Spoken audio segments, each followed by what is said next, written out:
हो गया।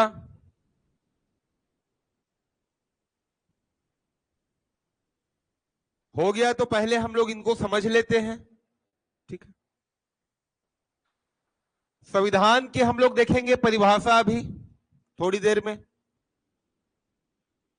ठीक है, तो पहले देख लेते हैं हम लोग लिखित संविधान किसे कहेंगे और अलिखित संविधान किसे कहेंगे। लिखित मतलब आप क्या करोगे, पहले इसे लिखोगे उसके बाद लागू करोगे। क्या करोगे, पहले लिखोगे और उसके बाद लागू करोगे। अलिखित में आपको लिखने की आवश्यकता नहीं है, अपने आप ही लागू हो जाएगा। ठीक है, लिखने की भी आवश्यकता नहीं है, केवल क्या हो जाएगा, लागू हो जाएगा।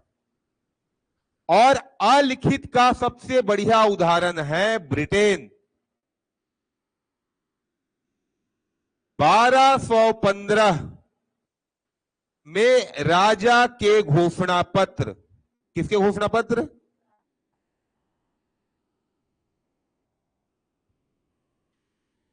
जिसे मैग्ना कार्टा कहा जाता है,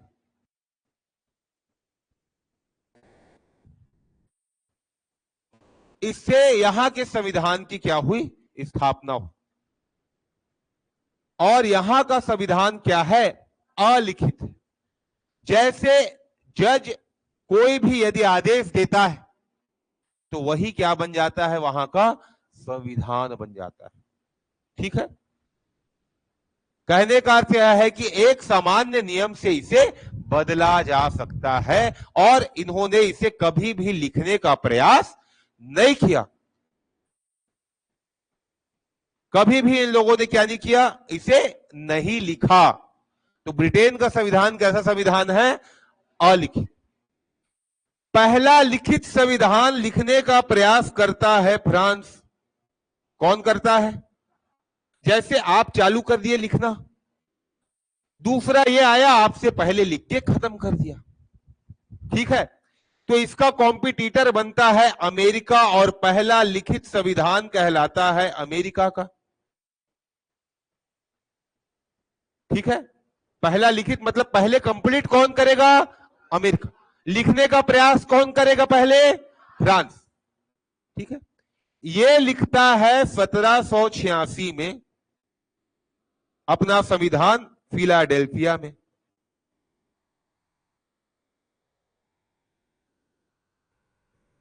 कहां लिखता है, फिलाडेल्फिया। ठीक है, और पहला लिखित संविधान कौन सा कहलाता है, और जिस समय इसका संविधान आता है उस समय इसके संविधान में केवल 7 अनुच्छेद थे। कितने थे, 7। ठीक, तो इसको लिख लो, फिर आगे बढ़ते हैं। अच्छा ये भी देख ले पहले, नहीं पहले इसको लिख लो। ठीक है, लिखोगे लिखित संविधान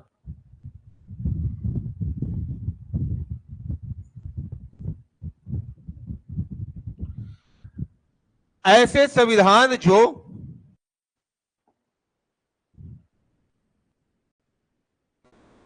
पहले लिखे जाते हैं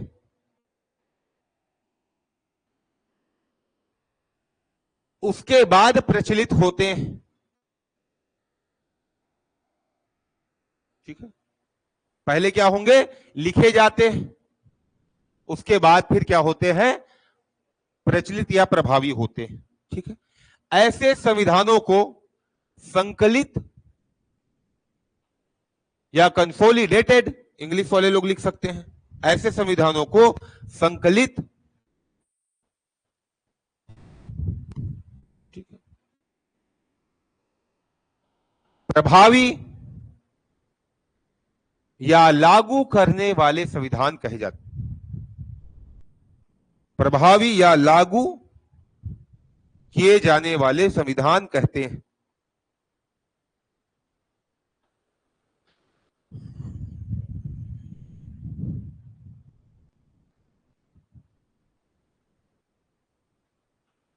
पहला लिखित संविधान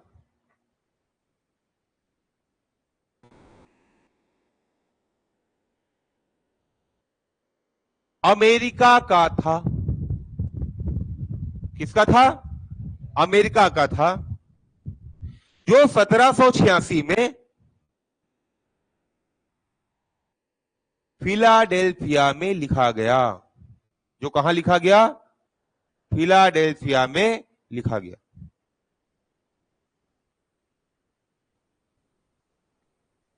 लेकिन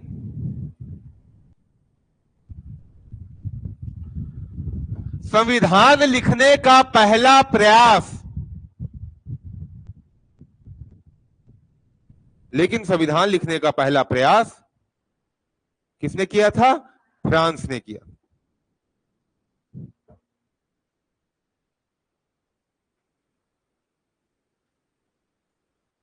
ठीक हो गया।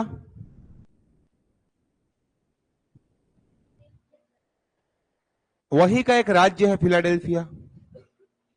ठीक है, चलो अगला लिखोगे अलिखित संविधान।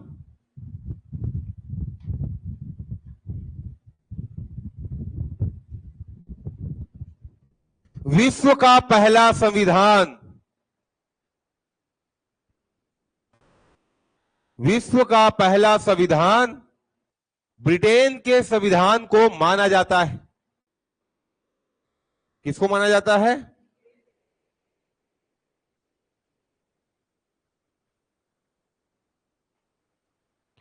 जो कि अलिखित संविधान भी है। जो कि क्या है? अलिखित संविधान भी।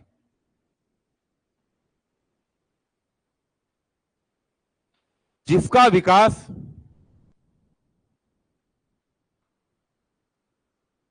1215 में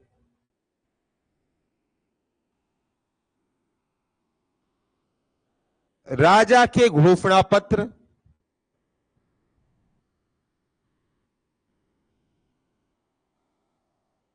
कोष्टक में लिखोगे मैग्ना कार्टा, ठीक है, से हुई। जिसका विकास राजा के घोषणा पत्र, कोष्टक में लिखोगे मैग्ना कार्टा से हुई या हुआ।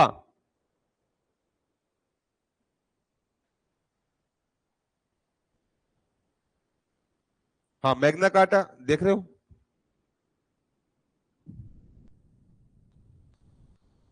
काटी नहीं है, ये कार्टा है।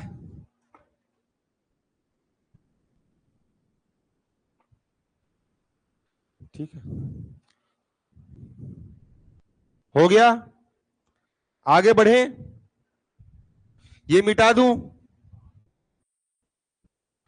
देखो, संप्रभु, छद्म संप्रभु और गैर संप्रभु। अब हम लोग देखते हैं कि ये हमारा क्षेत्र है। यदि इस क्षेत्र में जो डिसीजन है वो यही के लोग लें, ठीक है, कौन सा डिसीजन?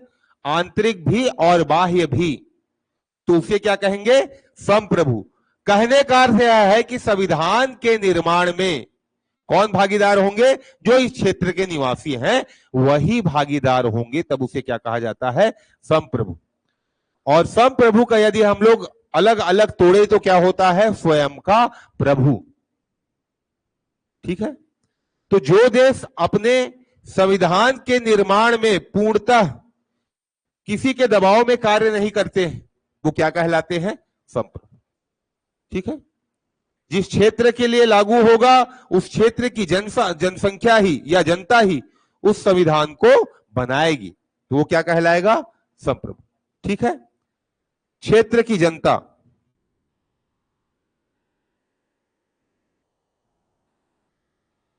ही निर्माण करेगी।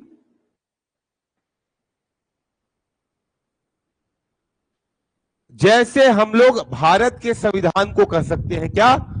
संप्रभु। और अमेरिका के संविधान को कह सकते हैं क्या? संप्रभु। तो इसके उदाहरण कौन कौन से हैं?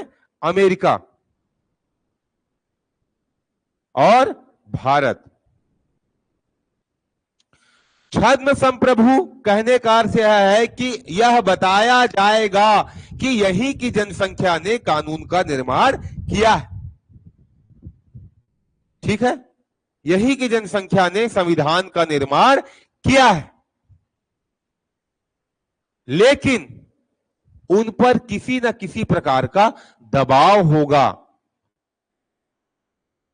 समझ रहे हो? जैसे अफगानिस्तान जब लोकतांत्रिक देश बनता है तो उसके संविधान का निर्माण कौन करता है? अफगानिस्तान करेगा। लेकिन वहां पर अमेरिका की सेना मौजूद थी। समझ रहे हो? वैसे ही जब इराक में सद्दाम हुसैन का पतन होता है तब भी अमेरिका की सेना वहां पर मौजूद थी। तो यहां पर जो बाहरी शक्तियां हैं वह अप्रत्यक्ष रूप से संविधान के निर्माण में क्या करती हैं? भाग लेती। कैसे? अप्रत्यक्ष रूप से, सीधे सीधे नहीं आएंगी। आपको बताया जाएगा कि निर्माण कौन कर रहा है, वहीं की जनता कर रही है, लेकिन वास्तव में कौन कर रहा है? ठीक है, उनके दबाव में काम करती है। अप्रत्यक्ष बाहरी शक्तियों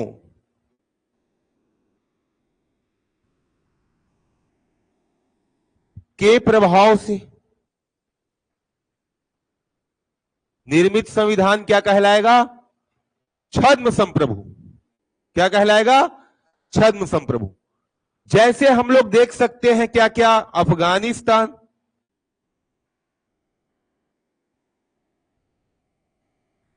और इराक। ठीक है। तीसरा जो गैर संप्रभु है,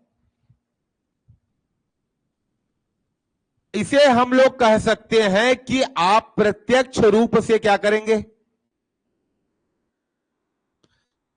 प्रत्यक्ष रूप से संविधान के निर्माण में बाहरी शक्तियां भागीदार होंगी। ठीक है। प्रत्यक्ष रूप से सीधे सीधे दबाव के साथ आप पर यह लिखवाया जाएगा कि आपके देश में यह वाला नियम लागू होगा। समझ गए? तो ऐसा संविधान भी हमारे विश्व में मौजूद है कि नहीं? कहां का है? ऐसा संविधान भी हमारे विश्व में मौजूद है जहां पर बाहरी शक्तियां दबाव दें और उसके बाद देश अपने नियम कानून बनाए। है कि नहीं है? नहीं है।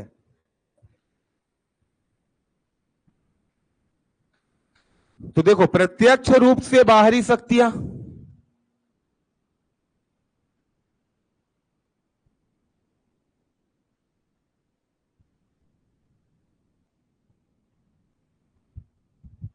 ऐसा संविधान बनता है सन 1945 में, द्वितीय विश्व युद्ध के बाद। और ऐसा संविधान कहलाता है जापान का। कहां का कहलाता है? जापान का। और मित्र राष्ट्रों के दबाव से बनता है कि आप कभी युद्ध में हिस्सा नहीं लेंगे। समझ गए? मित्र राष्ट्र, जितने भी मित्र राष्ट्र थे सभी ने जापान पर क्या किया? दबाव बनाया। जैसे रूस, अमेरिका और ब्रिटेन, फ्रांस, इन सभी ने मिलकर क्या किया? जापान पर दबाव बनाया। 2 परमाणु बम छोड़े गए थे, जानते हो, हिरोशिमा और नागासाकी। उसके बाद और विनाश ना कर सके बोल के जापान ने उनकी बात मानी। तो यहां का संविधान कैसा संविधान है? गैर संप्रभु संविधान है। ठीक है, तो ये लिख लो, फिर आगे बढ़ते हैं।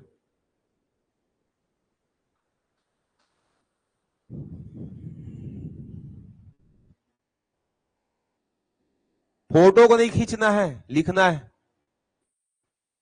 नहीं दिखा थे?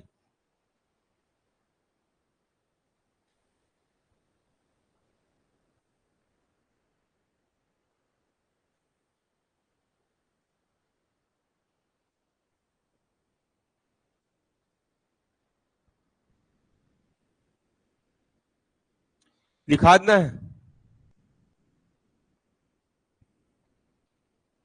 दिख तो रहा है। देखो, संप्रभु कौन होगा? जहां पर क्षेत्र की जनता ही निर्माण करेगी, किसका? संविधान का। छद्म संप्रभु अप्रत्यक्ष या बाहरी शक्तियों के प्रभाव से निर्मित होने वाला संविधान।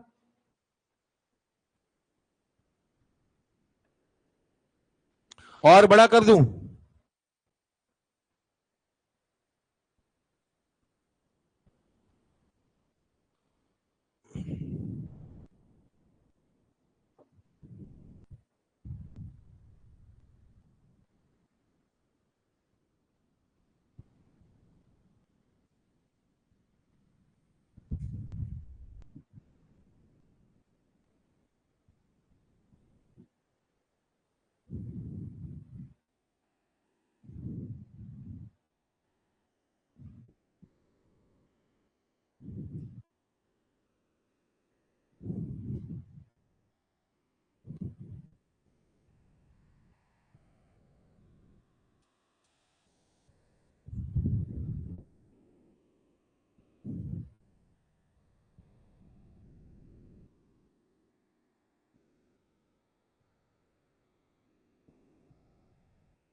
हो गया।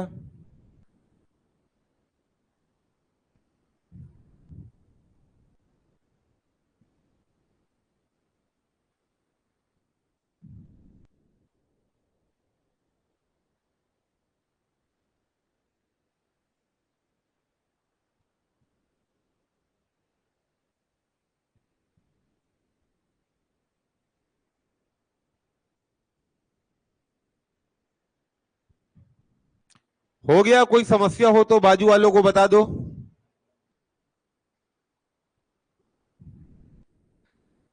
आगे बढ़े। ठीक।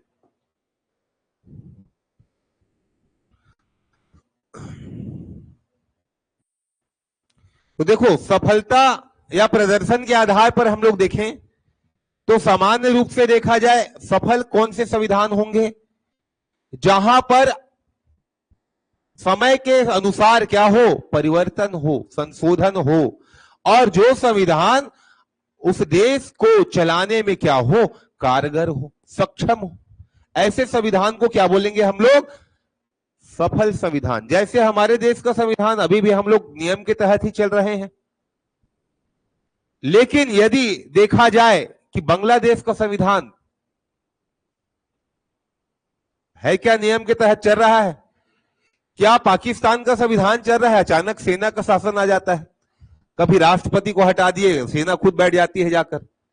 तो ऐसे संविधान क्या है? असफल है। ठीक है, तो चलो संविधान की पहले परिभाषा लिखेंगे।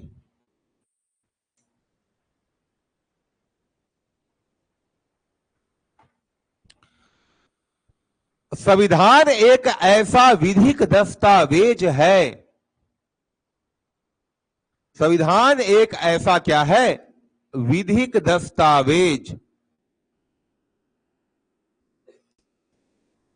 या फिर लीगल डॉक्यूमेंट जिसे बोलते हैं।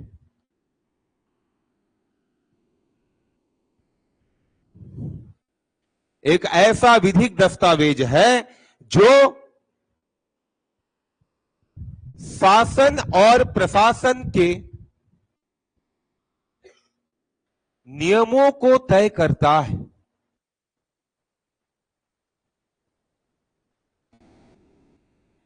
किसको तय करता है? शासन प्रशासन के नियमों को तय करता है। यह देश का सर्वोच्च कानून है।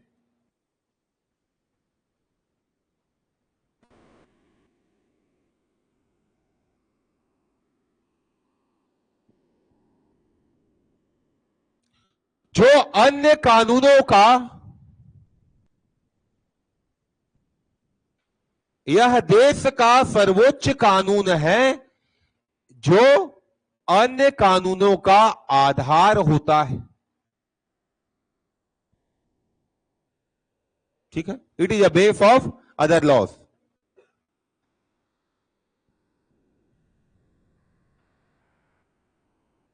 शासक और शासित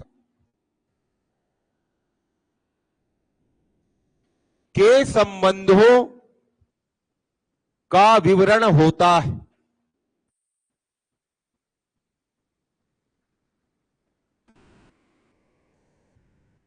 ठीक है, किसका विवरण होता है? शासक और शासित के संबंधों का।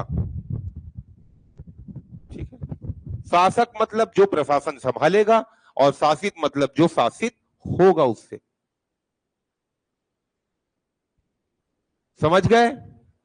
आगे बढ़े। तो ये लिख लिए हो ना आप लोग? अब देखो, हम लोग अपने संविधान में आ जाते हैं, हमारे में जो पोर्शन है वही पढ़ेंगे। ठीक है, तो भारत का संविधान,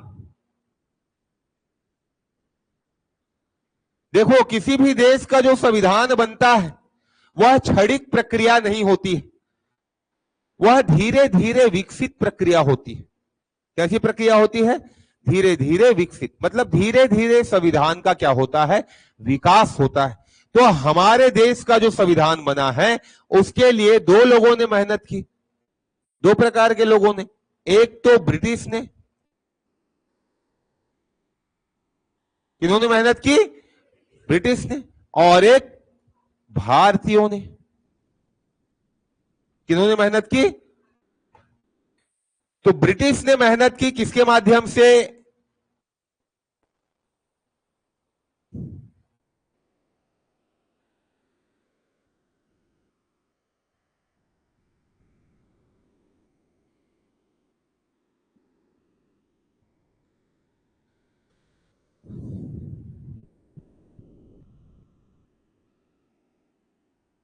ब्रिटेन वाले लोग हमारे यहां मेहनत करते हैं, अंग्रेज लोग, एक्ट के माध्यम से। किसके माध्यम से? एक्ट के माध्यम से। और पहले यह एक्ट आता है किनको रेगुलेट करने के लिए? कंपनी के कार्यों को रेगुलेट करने के लिए, या कंपनी के कार्यों को नियंत्रित करने के लिए। किस लिए आता है? कंपनी के कार्यों को नियंत्रित करने के लिए। और यह कब से कब तक आता है? 1773 से लेकर 1853 तक। कब तक आता है? 1773 से लेकर 1853 तक। ये एक्ट किसको रेगुलेट करते हैं? कंपनी को। कौन सी कंपनी? East India company. कौन सी कंपनी? और ऐसी आवश्यकता क्यों पड़ती है? क्योंकि यदि आप अभी आधुनिक इतिहास पढ़ेंगे तब देखेंगे प्लासी का युद्ध होता है 1757 में, फिर 1764 में हमारा एक युद्ध होता है बक्सर का, और बक्सर में भारत, उत्तर भारत की लगभग संपूर्ण सेना अंग्रेजों से लड़ती है और अंग्रेज उनको हराते हैं। ठीक है, और 65 में इलाहाबाद की क्या होती है? संधि। और इलाहाबाद की संधि के बाद पहली बार अंग्रेजों को राजस्व वसूली का क्या मिलता है? अधिकार मिलता है। और पहली बार वह क्या बनते हैं? शासक बनते हैं। उससे पहले वो क्या थे? लुटेरे। उससे पहले क्या थे अंग्रेज? लुटेरे, व्यापारी, व्यापारी के रूप में आए थे, बाकी अन्य व्यापारियों की तरह थे। 1765 में पहली बार वो क्या बनते हैं? शासक बनते हैं कुछ क्षेत्रों के। और 1773 से उनकी जो कंपनी है वह थोड़े बड़े क्षेत्र में फैल जाती है। इसीलिए क्या आता है? रेगुलेटिंग एक्ट आता है पहले 1773 में। उस 1773 से लेकर 1853 तक रहता है। और 53 के बाद जब डलहौजी अपनी नीति लेकर आते हैं हड़प की, जानते हो हड़प की नीति, डॉक्ट्रिन ऑफ लैप्स। उसके बाद यहां की जो जनसंख्या है असंतुष्ट हो जाती है किससे? कंपनी से। तभी क्या आता है? ब्रिटिश क्राउन का शासन आता है। कब से आता है? 1858 से, और एक्ट चलेगा 1947 तक। ठीक है, तो इसके जो अधिनियम आएंगे वो क्या कहलाएंगे? ब्रिटिश ताज के शासन के अधिनियम, शासन के अधीन आने वाले अधिनियम। ठीक है, तो एक्ट को भी हम लोग दो भागों में बांट सकते हैं। हमारे सिलेबस में इसको पढ़ना जरूरी नहीं है, जो हमारा सिलेबस जहां तक है उसमें। ठीक है, बाकी प्रीवी में पढ़ाता हूं मैं कभी कभी, लेकिन इससे भी प्रश्न आ जाता है। आप पुराने प्रश्न पत्र उठाकर देखेंगे तो संविधान से संबंधित प्रश्न इससे भी कभी कभी आ जाता है। ठीक है, भारतीयों के प्रयास में हम देखते हैं सबसे पहला प्रयास माना जाता है लोकमान्य तिलक। कौन लेकर आते हैं?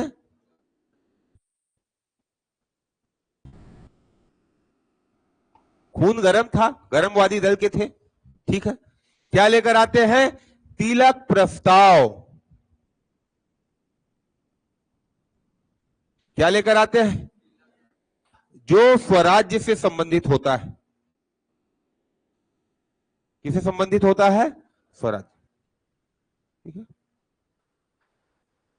इसके बाद हम लोग देखते हैं एनी बेसेंट।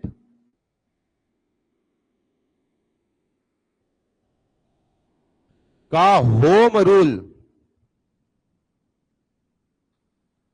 जो किसकी बात करेगा? ब्रिटिश झंडे के तहत डोमिनियन स्टेट की मांग करेगा। किसकी मांग करेगा?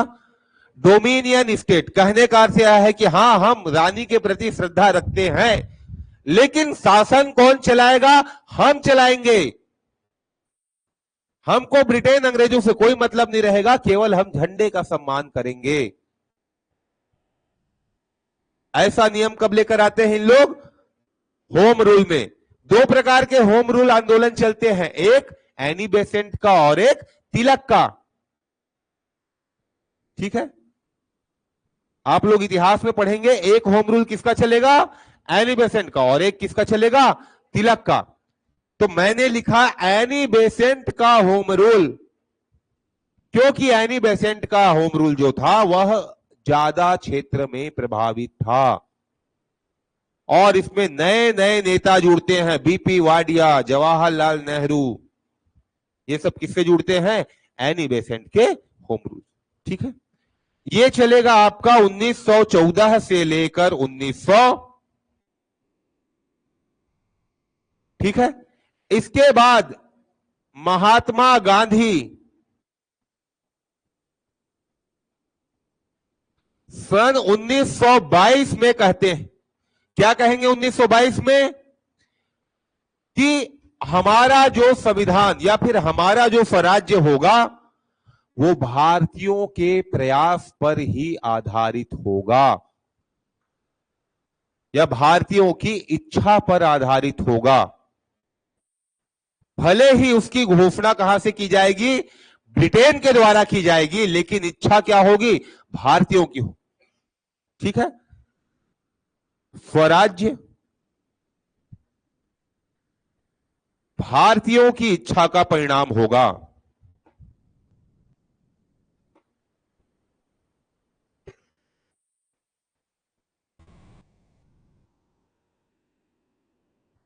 और इसके लिए सन 1925 में क्या किए जाते हैं? प्रयास किए जाते हैं। क्या किए जाते हैं? प्रयास किए जाते हैं कि आप एक सर्वदलीय सम्मेलन बुलाते हैं, सभी दल को उसमें आमंत्रित किया जाता है और एक प्रस्ताव बनाकर भेजा जाता है। कहां? ब्रिटेन। कहां भेजा जाता है? और ब्रिटेन भेजते हैं तो ब्रिटेन में उसी समय चुनाव होता है, और जो सरकार रहती है उदारवादी पार्टी, जो भारतीयों का क्या चाहती थी? भारतीयों की स्वतंत्रता चाहती थी। उस उदारवादी सरकार की क्या गिर जाती है, सरकार गिर जाती है चुनाव में, और लेबर पार्टी की सरकार आ जाती है। ठीक है, जो कठोर थी और जो नहीं चाहती थी, वो तो चाहते थे कि हमारे ऊपर शासन करें। ठीक है, तो उन लोग क्या करते हैं, प्रस्ताव को ठंडे बस्ते में डाल देते हैं। तो देखो, इसी के बाद हम लोग देखते हैं सन 1919 में एक एक्ट आया था। जानते हो कौन सा एक्ट आया था? 1919 का भारतीय शासन अधिनियम, जिसे हम लोग मॉन्टेग्यू चेम्सफोर्ड सुधार के नाम से भी जानते हैं, या फिर मॉन्टेग्यू चेम्सफोर्ड एक्ट के नाम से जानते हैं। कब आया था? 1919 में। क्या आया था? मॉन्टेग्यू चेम्सफोर्ड सुधार, ठीक है, अधिनियम। अब ये जो मॉन्टेग्यू था उस समय भारत का सचिव था, और चेम्सफोर्ड क्या था? यहां का गवर्नर जनरल या वायसराय। ठीक है, और इसी एक्ट में एक प्रावधान था कि इसके मूल्यांकन के लिए 10 वर्षों के पश्चात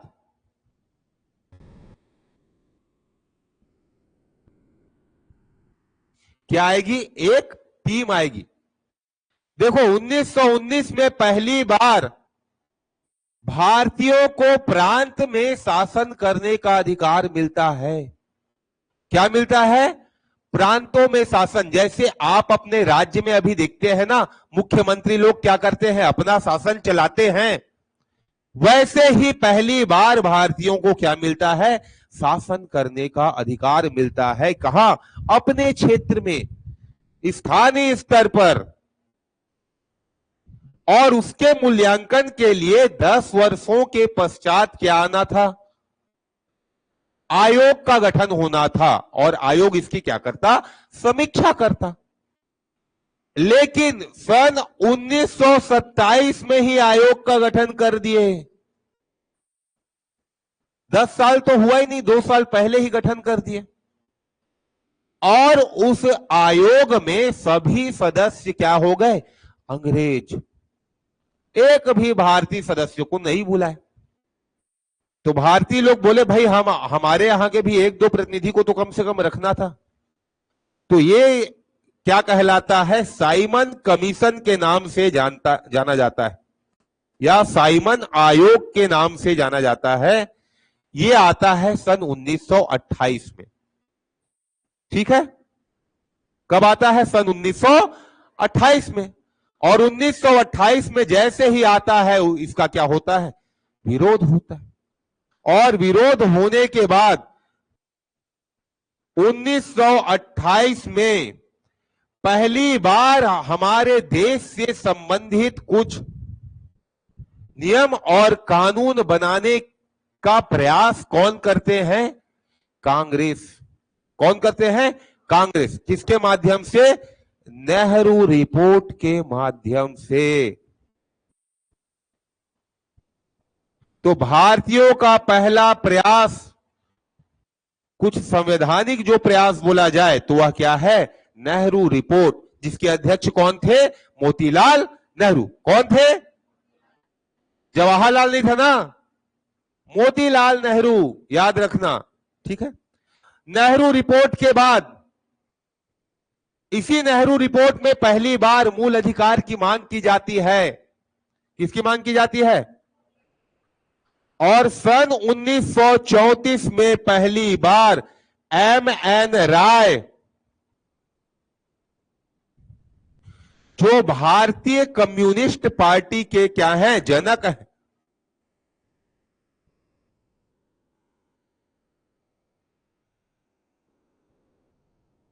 किसके जनक हैं? भारतीय कम्युनिस्ट पार्टी के जनक हैं, ने पहली बार संविधान सभा का क्या रखा? प्रस्ताव।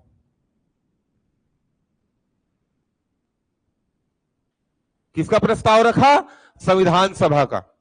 कि हमारा जो संविधान बनेगा वह किस आधार पर बनेगा, संविधान सभा के अनुसार से बनेगा।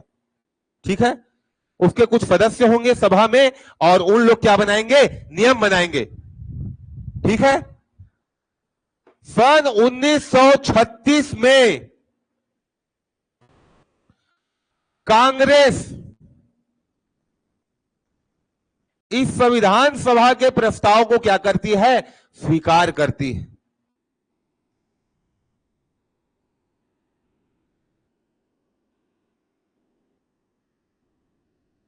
ठीक है, कौन स्वीकार करती है, कांग्रेस। जैसे ही प्रस्ताव 37 में देती है, 39 में क्या हो जाता है, द्वितीय विश्व युद्ध शुरू हो जाता है।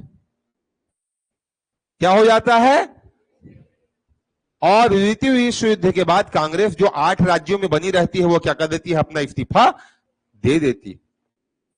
और इस्तीफा देने के बाद सन 1940 में ब्रिटेन या अंग्रेज पहली बार संविधान सभा की मांग को औपचारिक रूप से स्वीकार करते हैं। कब, सन 1940 में, और उसे कहा जाता है अगस्त प्रस्ताव। क्या कहा जाता है,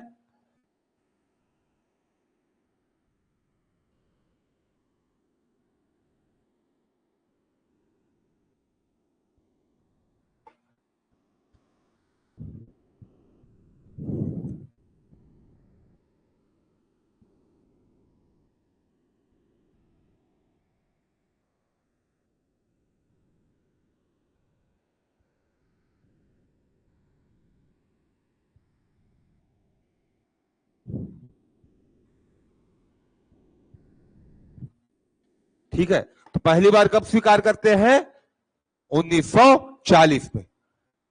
1942 में क्रिप्स मिशन में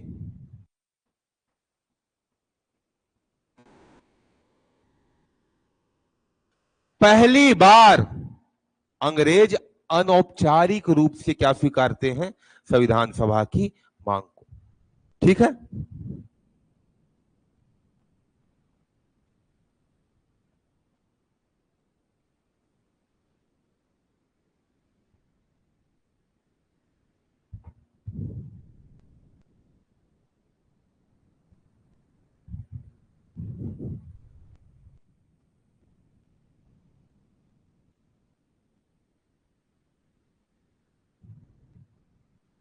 ठीक है। अब देखो 1942-43 में ब्रिटेन से बड़ी शक्ति बनकर उभरता है अमेरिका।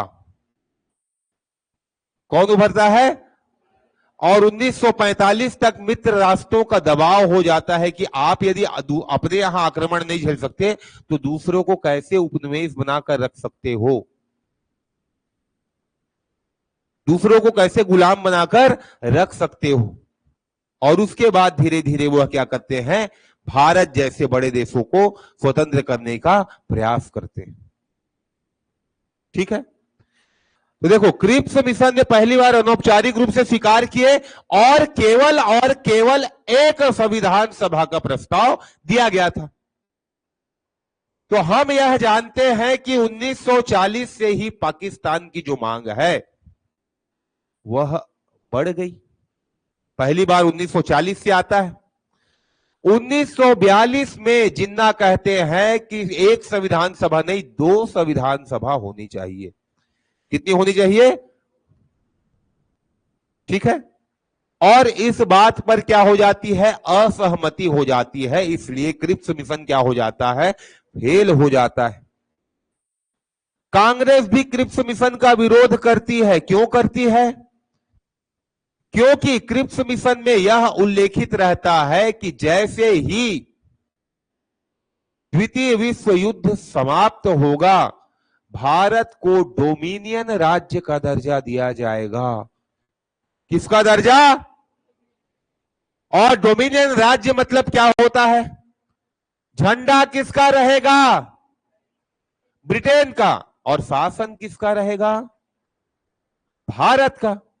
तो भारतीय लोग बोलते हैं नहीं, अब हमको क्या चाहिए, पूर्ण स्वराज्य चाहिए, झंडा भी हमारा और देश भी हमारा। तो इसी मांग पर ये 1942 में कांग्रेस भी इसे क्या कर देती है, अस्वीकृत कर देती है। ठीक है। सन 1946 में आता है कैबिनेट मिशन। क्या आता है?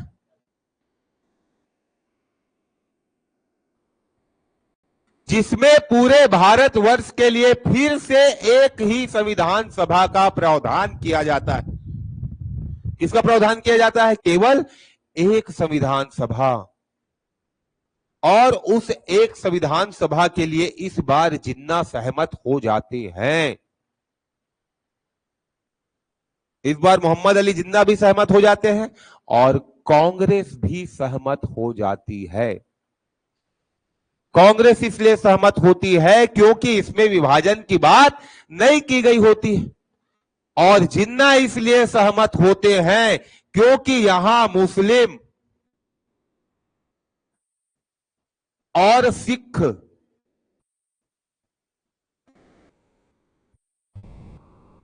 दोनों के लिए अलग आरक्षित सीटें थी।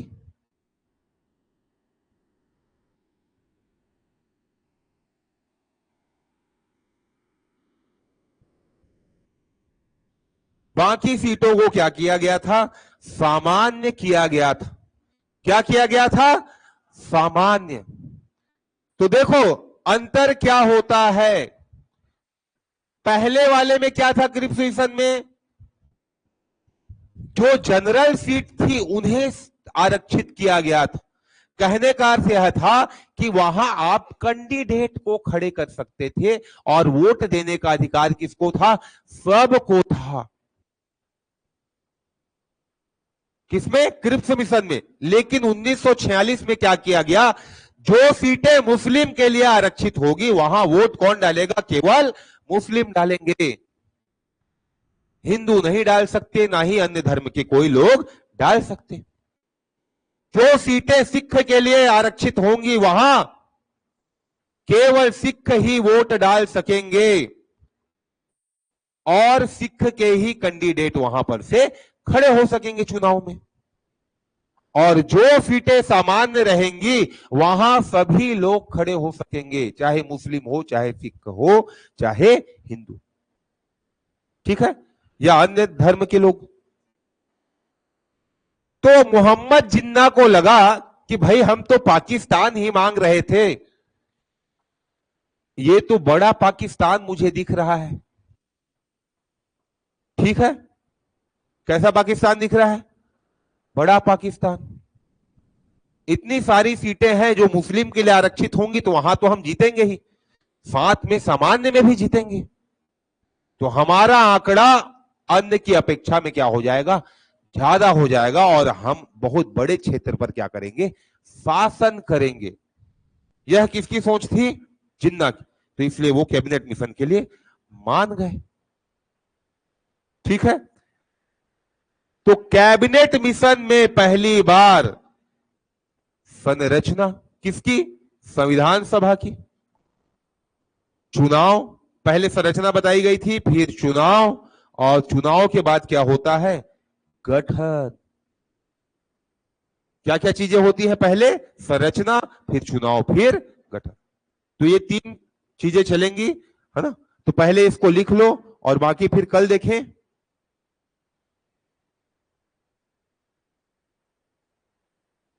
स्टार्टिंग से लिखोगे यहां से।